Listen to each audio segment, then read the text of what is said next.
صبح امروز در مؤسسه دولتی تعلیمی کالج طبی شهر خوجند به نام یوسف بشیرخانویچ اسحاقی کنفرانسی علمی نظریوی تحت عنوان نقش یوسف بشیرخانویچ اسحاقی در رشد علمی ساحه طب برگزار گردید. چاره‌بینی مذکور به مناسبت 90 سالگی این مرد نامور، دکتر علم‌های طب، پروفسور، سابق رکتور دانشگاه دولتی طبی تاجیکستان به نام ابوعلی ابن سینا، طبیب حاذق مرحوم یوسف بشیرخانویچ گذرانده شد که در آن شاگردان، همکاران و پیوندان مرحوم اشتراک و سخنرانی نمودند. نخست دیرکتور مؤسسه دولتی تعلیمی کالج طبی شهر خوجند علیمت مولانزاده با چاره‌بینی حسن افتتاح بخشیده. تجلیل 90 سالگی عالم علمی طب پروفسور یوسف بشیرخانویچ اسحاقی را در عرفه 90 سالگی تأسیس یابی کالج طبی شهر خوجند رمزی عنوان کرد. باعث خرسندی است که مؤسسه دولتی تعلیمی کالج طبی شهر خوجند امروز در آستانه سلسله جشن قرار دارد. این هم باشد 90 سالگی مؤسسه دولتی تعلیمی کالج طبی شهر خوجند، 90 سالگی دکتر علم‌های طب وابسته اکادمی علم‌های اتحاد جمهوری شوروی سوسیالیستی یوسف بشیرخانویچ اسحاقی طبق قرار حکومت جمهوری تاجیکستان تحت رقم 835 از 1 دکامبر سال 2014 کالج طبی شهر خوجند به نام یوسف بشیرخانویچ اسحاقی نامگذاری کرده شد. کار پیکار این ابرمرد سایه طب امروز نمونه تحسین برای نسل جوان افتخار ملت تاجیک و جهانیان است.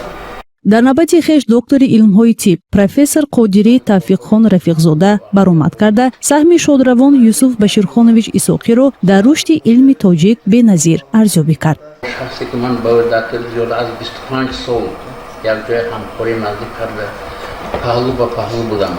شاهد بسیار لحظه های مشکل و وزین حیات فعالیت این آدم بودم. استاد شادروان اسحاقی می باشند. ایشان شخص عمیق نظر و فراخواندی، عالم و سازماندهنده علم طب، فرد شناخته طب، استاد زبردست، انسان بسیار نیکدل، عالم پرمحصول بودند. اگر در باره اون کسی سوای همین شناخته طبی تاجیک همچون متخصص ساحه بیماری گوشه بینی گلر به همین کاران که بیرون از اون بسیار هم معین میشن. لیکن من میخواستم درباره خدمت‌های بی‌نظیر اسحاقی چون رکتور دانشگاه دولتی طبی تاجیکستان یک سخن بگم، برای که این چیزی که برای رشد طبی تاجیک همچون رکتور باید سهم گذاشتن جای گفتنی ندارد. همزمان مهمانان چاره‌بینی علوچه تندرستی جمهوری تاجیکستان اوتولارینگولوگ ابرور پرسویف و دکتری درجه عالی شاگرد مرحوم گلچهره غفورова معروضه نموده خدمت‌های شایان یوسف بشیرخانویچ اسحاقی را در ساحه علم تاجیک باعث افتخار و برای امروز و فردای ملت نمونه عبرت نمودند.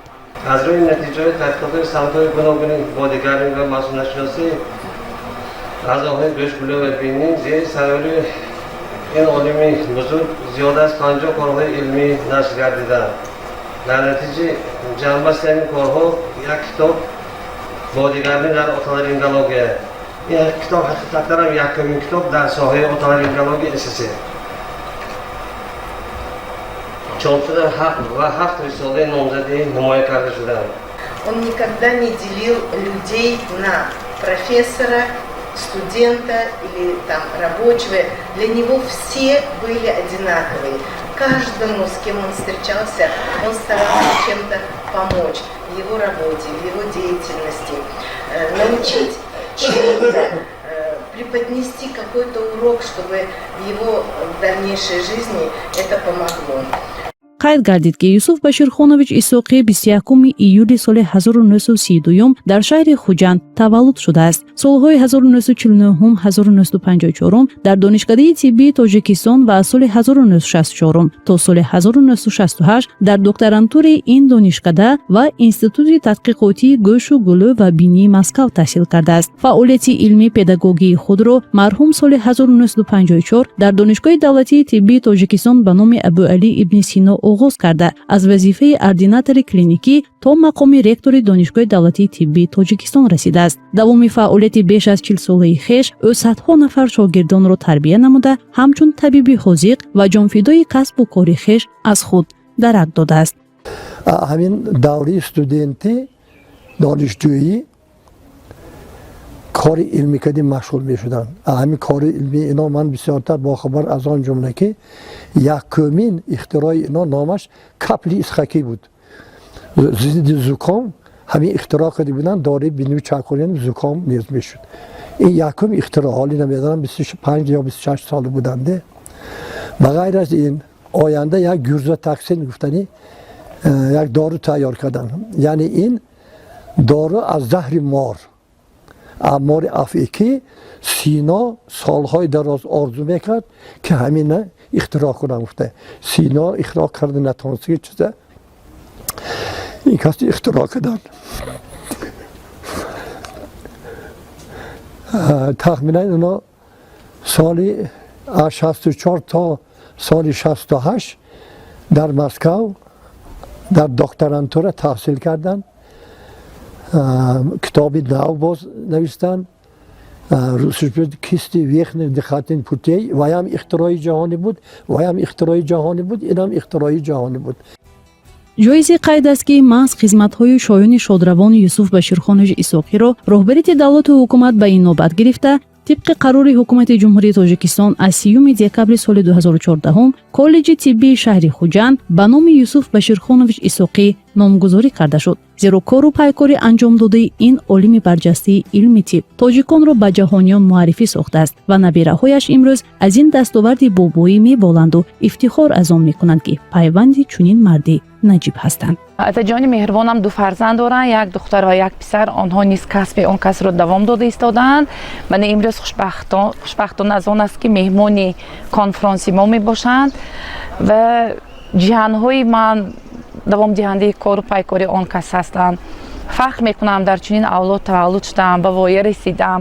мо ифтихор мекунем ки набираи бобом ҳастем. одами бузурги олими тоҷик ҳастам. писари Исоқӣ Фарух писарашон ҳастем. падари мо ҳамчун табиб ҳастанд.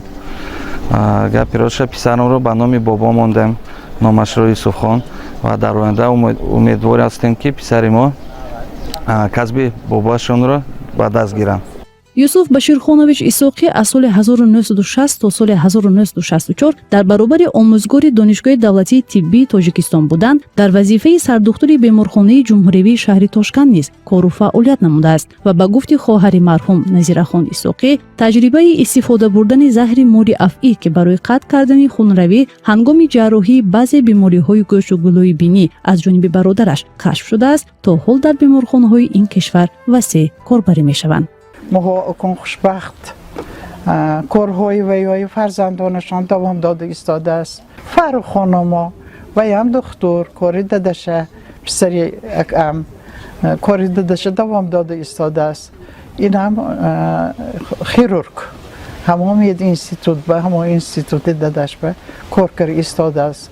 دخترشان افسوس و رفت و هم لور بود چای خانما هم لور بود و هم آنچه خدمت کرد و هم نامزد همشون نقص کار کردن. همین به ما خرسند که دوام چی کارشان هست رفت سوز.